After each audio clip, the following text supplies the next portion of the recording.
بسم اللہ الرحمن الرحیم۔ معزز ناظرین السلام علیکم۔ آج ہم حکایت شخصادی میں سے ان مع العسر یسرا کے بارے میں بیان کریں گے، یعنی بے شک مشکل کے بعد آسانی ہے۔ میں یعنی سعدی نے بزرگوں سے سنا کہ شیراز شہر میں ایک بوڑھا رہتا تھا جس نے کئی بادشاہوں کا دور دیکھا تھا۔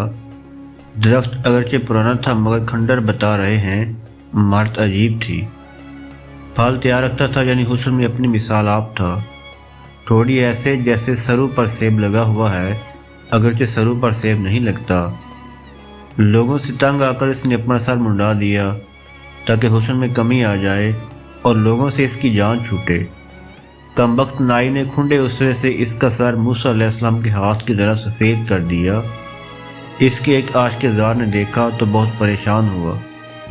کسی نے اس کو کہا، اب حقیقت دیکھ لی ہے تو دوبارہ اسے عشق نہ کرنا، پروانے کی طرح اس کی محبت سے ہٹ جا، کیونکہ کینچی اسرے نے اس کے حسن کی شمع گل کر دی ہے۔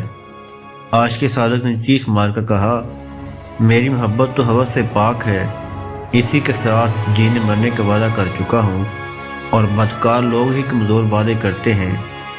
محبوب خوش طبع اور خوبصورت ہونا چاہیے، بال ہوں یا نہ ہوں، اور پھر بال ہی تو ہیں، اتر گئے ہیں تو گھر کی کھیتی ہے، پھر آ جائیں گے۔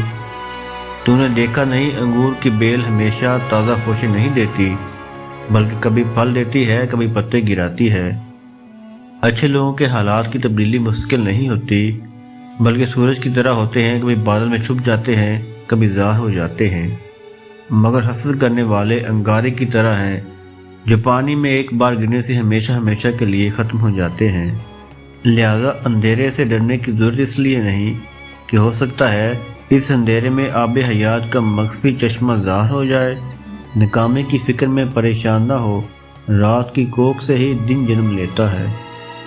سعدی علیہ الرحمہ کی اس حکایت سے بھی سبق حاصل ہوتا ہے، حالات کی ناسازگاری سے انسان کو دل برداشتہ نہ ہونا چاہیے کہ دن بدلنے میں دیر نہیں لگتی۔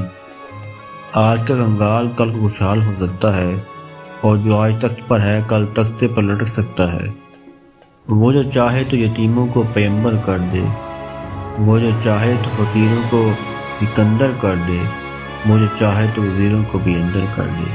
تمام نئے دوستوں کی گزارش ہے چینل کو سبسکرائب کریں اور بیل آئیکن ضرور پریس کریں۔ شکریہ۔